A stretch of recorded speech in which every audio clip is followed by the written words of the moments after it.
Aquí les traigo un modelo anatómico de una pelvis materna y la cabeza fetal, con el cual vamos a explicar lo que son los mecanismos del trabajo de parto de una manera un poco más gráfica y poder entender con estructuras que se asemejan mucho a las estructuras, por supuesto, que son en vivo, poder entender el mecanismo y su correlación con cada una de las fases del trabajo de parto. Como muy bien conocemos, lo que es el trabajo de parto como tal, tiene 3 periodos bien diferenciados, que es el periodo de dilatación, el periodo expulsivo o de expulsión y el periodo del alumbramiento, sería primero, segundo o tercer periodo.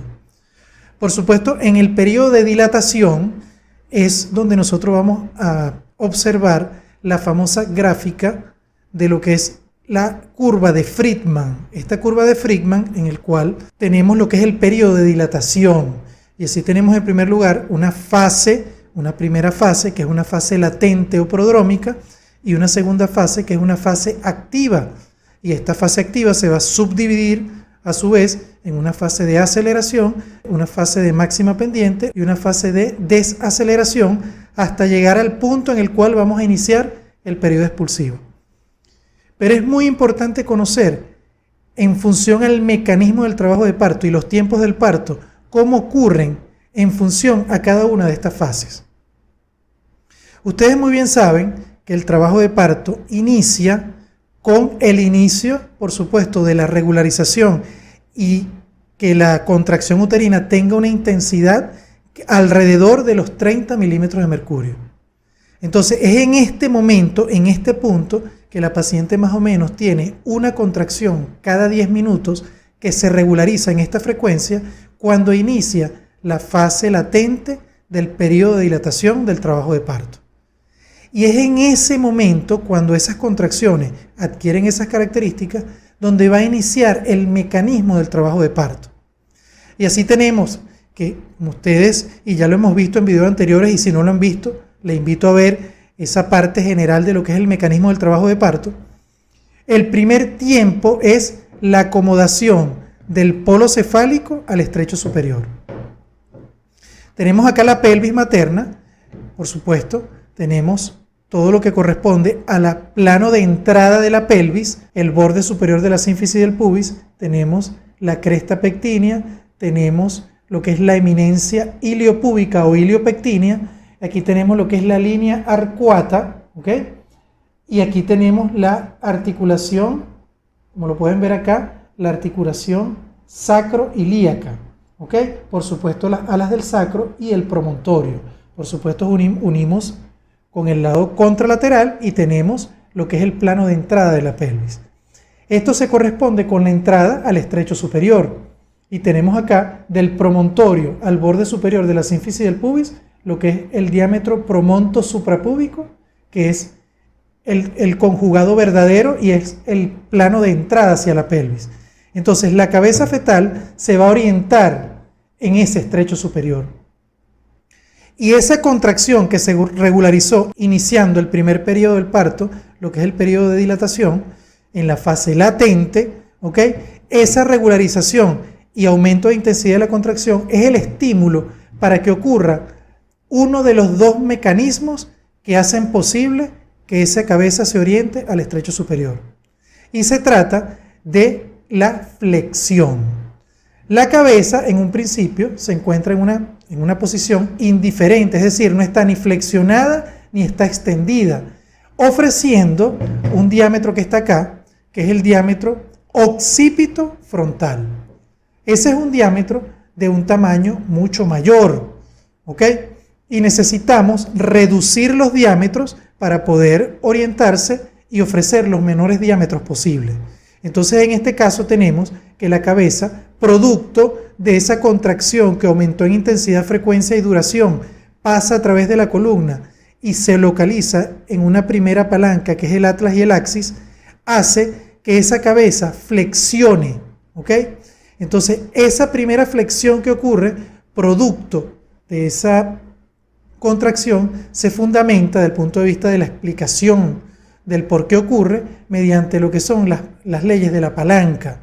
Y tenemos que justamente en el punto interno, ¿ok? De la cabeza donde se encuentra esa palanca, el atlas y el axis, que más o menos en esta zona, ¿ok? La cabeza va a tener un brazo corto que va hacia el occipucio y un brazo largo que va hacia el maxilar. Cuando pasa la contracción, esta contracción va a vencer el brazo corto y va a permitir que la cabeza flexione y cambie ese diámetro del diámetro occipito frontal al diámetro suboccipito frontal. Esa es la primera flexión que va a permitir reducir el diámetro. Y esta cabeza fetal, que la vamos a ver de esta manera para poder entenderlo del punto de vista del movimiento, se va a orientar. Entonces, ¿dónde se va a orientar? Ese diámetro anteroposterior de la cabeza se va a orientar en el oblicuo de la pelvis materna. Recuerden que el diámetro oblicuo va de la eminencia iliopúbica o iliopectínea del lado al cual le da nombre hasta la articulación sacroilíaca del lado contralateral. Es decir, que si es el oblicuo izquierdo va de esa eminencia iliopectínea izquierda hacia la articulación sacroilíaca derecha. Entonces, este que está acá es el diámetro, lo pueden ver acá, el diámetro oblicuo, en este caso izquierdo, y este sería el diámetro oblicuo derecho, ¿ok?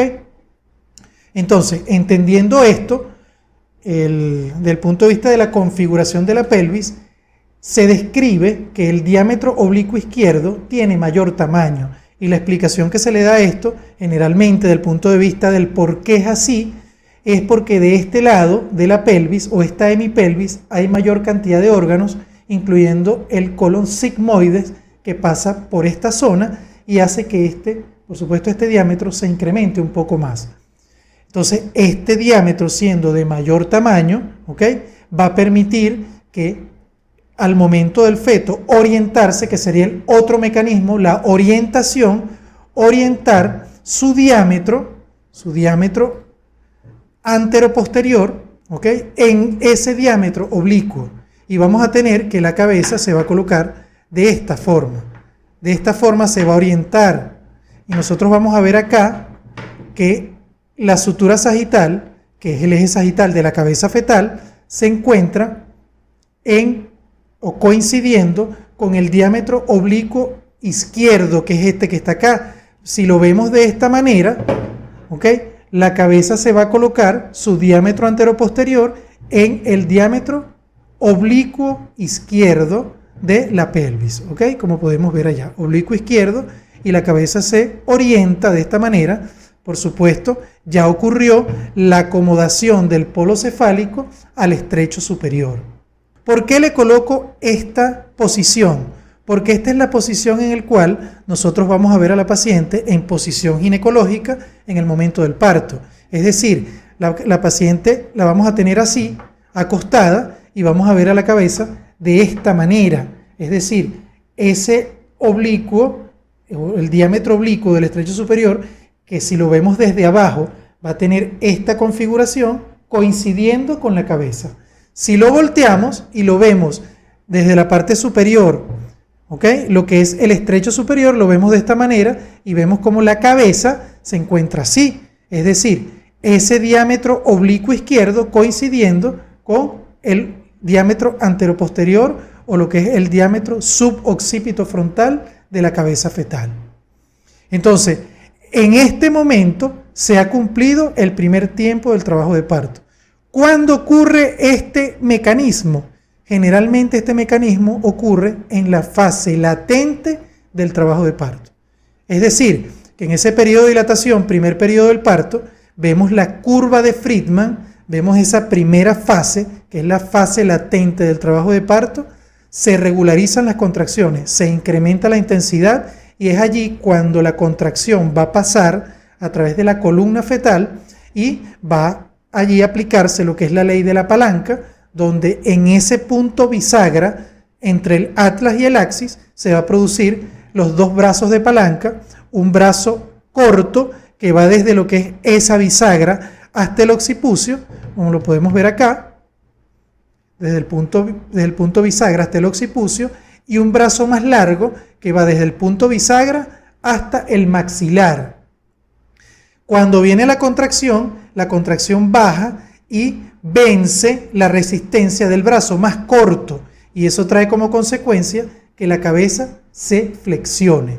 Entonces, por supuesto que este mecanismo puede tener una mayor duración en función a si la paciente es primigesta, si es multípara, ¿ok? Condiciones como por ejemplo el tamaño fetal pueden contribuir el tamaño de la pelvis a que este mecanismo pueda ocurrir de manera más rápida o de manera más lenta. Por eso es que hay pacientes que tienen un periodo de latencia mucho mayor que otros, porque se tiene que cumplir este mecanismo sumamente importante para que se pueda dar el resto de lo que es el mecanismo del trabajo de parto. Porque si nosotros por algún motivo tratamos de acelerar este mecanismo, puede ser que esta cabeza fetal no se oriente en el oblicuo izquierdo, sino que se oriente de otra manera, ya sea en el transverso, o que no ocurra la flexión.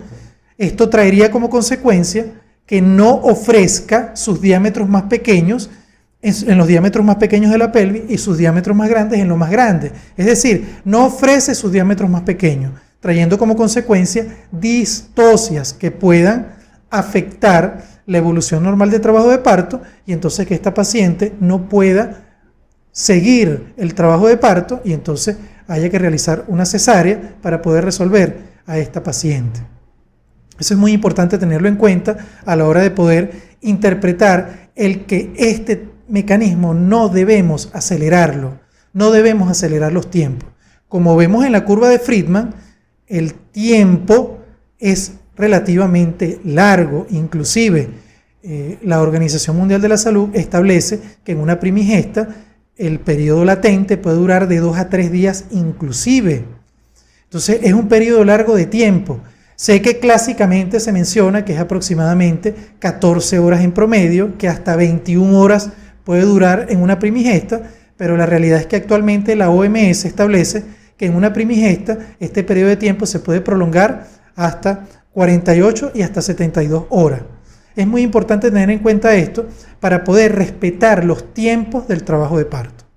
Este es un mecanismo como un reloj suizo que debe ocurrir de manera sincronizada y lenta, porque si lo aceleramos, por ejemplo, una paciente que tiene una fase latente de un día y queremos acelerar el proceso, colocamos oxitóxicos, medicamentos que aceleren y medidas como la ruptura de membrana que aceleren el parto, podemos afectar los tiempos normales del trabajo de parto y afectar ese mecanismo, por lo que este parto se detiene, se produce una distocia y entonces estaríamos incrementando no solamente la tasa de cesárea, sino la tasa de complicaciones maternas y neonatales. Este primer video llega hasta aquí. Yo les invito a que puedan unirse a este, de verdad, importantísimo tema. Vamos a ir desmenuzando cada uno de los tiempos del trabajo de parto para poder entenderlos, analizarlos y poder correlacionarlos con los periodos del parto para definitivamente poder unir todas las piezas y poder entender de manera definitiva los procesos fisiológicos del parto para, a fin de cuentas, poder nosotros mismos cambiar esquemas mentales y poder tener claro y poder aplicar el conocimiento en función a que el proceso fisiológico del parto es la mejor manera de que ocurra el nacimiento. Es la manera en la cual existirían menos complicaciones, mayor sobrevida, mayor felicidad de la madre y el hijo al momento de que ocurra el nacimiento. Y dejar la cesárea solamente cuando sea imposible el parto, para así poder salvar la vida de la madre y la vida de un bebé que está por nacer. Pero cuando se puede dar el proceso fisiológico, lo más hermoso que puede ocurrir es un parto normal y fisiológico. Yo voy a dejar este video hasta aquí. En verdad, muchísimas gracias por su atención y nos vemos en una próxima oportunidad. Hasta pronto.